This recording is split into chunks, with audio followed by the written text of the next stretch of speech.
para el Consejo Superior de la Judicatura sí fue un reto muy grande enfrentarnos a esto, porque nos puso en la posición de tomar unas decisiones muy rápidas para poder atender, digamos, la situación que estaba pasando, pero también con la necesidad de ponderar entre la protección y la salud de los servidores, de los usuarios y con el acceso a la justicia y la prestación del servicio. De manera que volcamos todos los esfuerzos a generar esas herramientas de atención jurisdiccional. Y llevamos ya 7 meses aprendiendo, construyendo con todas las cortes, con los jueces, con los tribunales, etcétera, tratando de capitalizar todo el uso de las tecnologías de la información, que es lo único que nos permitiría poder atender esta situación en estas circunstancias. Yo no me voy a detener como en los logros o todo lo que hemos hecho, porque creo que hemos tenido mucha oportunidad de mencionar en lo que hemos avanzado, los logros de gestión, etcétera, pero sí quisiera referirme como a 6 o 7 herramientas que creo que desarrollamos adecuadamente y que definitivamente pues van a ser en últimas los elementos prácticos o los conceptos que vamos a mantener para la operación de la justicia desde ahora y hacia futuro. El primero de ellos fue que normalizamos la puerta de entrada electrónica de las demandas a la rama judicial, de manera que hoy en día los ciudadanos están pudiendo presentar sus oficios, sus demandas, sus escritos a través de canales electrónicos. En principio, a través de correos electrónicos, que sin duda no va a ser la herramienta definitiva para que el ciudadano se comunique con la rama judicial, pero sí en estos 7 meses nos permitieron mantener la comunicación con los ciudadanos. Y esos canales de correo electrónico se pudieron complementar con algunas otras herramientas que empezamos a diseñar, como aplicativos o plataformas para recibir los habeas corpus, las tutelas, y las demandas. Por ejemplo, en Bogotá teníamos una situación crítica para recibir demandas en particular y creamos un aplicativo de recepción de demandas que ya a través del cual ya hemos recibido casi 50,000 demandas en lo que va corrido desde que lo habilitamos, y por supuesto las 110,000 demandas de tutela que se empezaron a recibir en la primera etapa, o las 50,000 que hemos recibido desde que abrimos términos, se recibieron por estos canales electrónicos, y eso pues realmente es un avance muy importante. El segundo tema es la articulación interinstitucional que nos permitió la realización de audiencias virtuales. El aumento de la realización de audiencias virtuales es de un 1000%. Pasamos de 23,000 audiencias en 2019 a casi 300,000 en lo que va ocurrido de la pandemia, y eso obviamente que hubiera sido imposible hacerlo si no hubiéramos tenido ya previstas unas plataformas que nos permitieran hacer eso y que nos haya permitido adelantar los controles de garantía, las tutelas, habeas corpus, y en este momento muchas audiencias de otras jurisdicciones. Otro logro que creo que fue muy importante es la simplificación de los trámites asociados al proceso judicial, y un ejemplo de eso es lo que logramos hacer con el Banco Agrario para lograr que los ciudadanos pudieran tramitar sus cuotas de alimentos. En el principio de la pandemia era muy crítico porque estos ingresos eran muy importantes para las familias, y se logró hacer a través de unos acuerdos con el Banco Agrario que nos permitieron que los ciudadanos pudieran atender esa necesidad sin tener que ir a los despachos judiciales. Lo otro que pudimos hacer fue disponer de firmas digitales para los servidores, lo cual pues obviamente en un escenario de virtualidad garantiza la tranquilidad alrededor de los documentos. Un quinto tema que es muy importante es el de la digitalización y la conformación del expediente electrónico, porque obviamente que no es de buen recibo, por ejemplo, pensar que vamos a digitalizar los expedientes que tenemos en papel hoy en día, pero lo cierto es que eso va a ser inevitable. La mayoría de los expedientes en la rama judicial están en papel, de manera que si queremos pasar o dar ese brinco a la digitalización, pues vamos a tener que digitalizar o escanear, que es como se conoce más fácilmente, todos esos documentos asociados a los expedientes y organizarlos, unos físicos, otros magnéticos. Los que empezaron en este momento de manera virtual, pues no tienen problema, pero no podemos dejar que los expedientes y los documentos estén en los correos de los funcionarios, en los servidores de manera suelta, porque pues eso sería,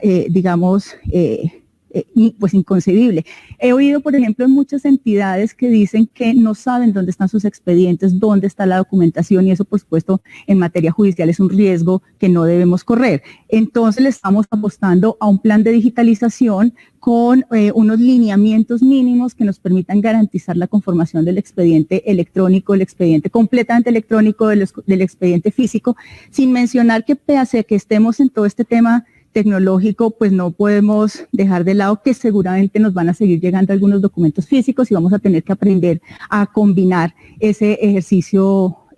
virtual con la documentación física que en todo caso va a llegar. También hemos previsto el envío electrónico de tutelas, pero lo que quisiera significar es que el esfuerzo que han hecho los despachos en todo el país para poder enviar por vía electrónica los expedientes a la Corte Constitucional, pues ha sido en términos de ahorros de papel, pero sobre todo de esfuerzo institucional, un proceso muy importante para apropiar las herramientas tecnológicas que se dispusieron en la Corte y en el Consejo. El mayor reto que tenemos está relacionado con superar la brecha digital, efectivamente, y con articular la cantidad de canales de acceso que tenemos, porque cada una de las cortes, el Consejo de Estado, la Corte Constitucional, la Corte Suprema de Justicia, pero no solamente las cortes, sino los despachos, los tribunales han intentado herramientas tecnológicas para favorecer el acceso a la justicia. ¿Y cuál es nuestro reto? Nuestro reto es que esas herramientas interoperen, esas herramientas hablen, compartan datos,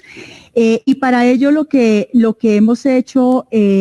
tiene que ver con fundamentalmente la expedición del Plan Estratégico de Transformación Digital de la Rama, que va a ser el mapa de interacción digital de todas estas herramientas para los próximos 5 años. ¿Eso qué quiere decir? Eso quiere decir que esos esfuerzos individuales que se vienen adelantando desde hace un par de años y que obviamente durante estos meses se han potenciado mucho más, tenemos que poderlos articular en un sistema único de la rama judicial, es a lo que le estamos apostando. Ese proceso está en curso, seguramente se nutrirá de la cooperación internacional con los empréstitos que se están moviendo, pero lo que necesitamos es que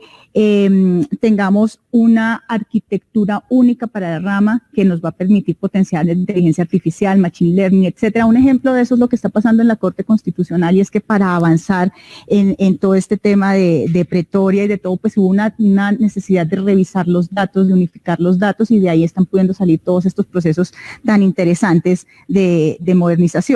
Y otra cosa en términos de brecha digital, solamente para aprovechar mi poco tiempo, es que esa dificultad que tienen los ciudadanos de acceder a las herramientas tecnológicas, y que el propio decreto 806 plantea, bueno, si usted no tiene las herramientas tecnológicas, lo puede hacer presencialmente, pues eso lo vamos a tener que cubrir, pero también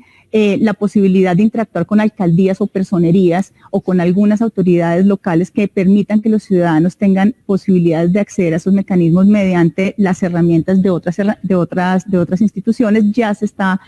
trabajando en eso en algunos municipios, digamos, con resultados importantes, con algunos ciudadanos que nos han dicho que lo han podido hacer a través de personerías y de alcaldías. Y bueno, vamos a explorar algún otro tipo de ejercicios. Y lo otro que va a ser importante es que vamos a iniciar unos espacios de concertación, perdóname un minuto, con autoridades locales, con las ramas, y además por un fallo del Consejo de Estado que nos pide que discutamos los procesos de transición o las herramientas de transición con abogados, con litigantes, con los jueces, con las cortes, y esas mesas de trabajo van a iniciar ya en este mes de octubre para poder hacer un trabajo colectivo alrededor de esa necesidad. Yo creo que desde mi perspectiva el mensaje que quisiera transmitir es que el ejercicio que se venía haciendo de digitalización de la rama se agilizó, pero teníamos bastantes avances, los hemos potenciado, y seguramente que a continuación empezaremos a ver esos mayores frutos. Algunas de las herramientas que tenemos ahora seguramente no las sigamos viendo, las vamos a tener que reemplazar por herramientas más optimizadas, por herramientas que nos permitan integrarnos a todas las herramientas que están y a todas las plataformas que están ahorita funcionando, pero el Plan Estratégico de Transformación Digital nos va a permitir ver ese sueño de la justicia digital. Lo vamos a empezar a ver pronto con avances importantes, seguramente a partir de este último trimestre que va a empezar la digitalización, de manera que creo que el esfuerzo que hemos hecho todos, pues vamos a cosechar los frutos prontamente.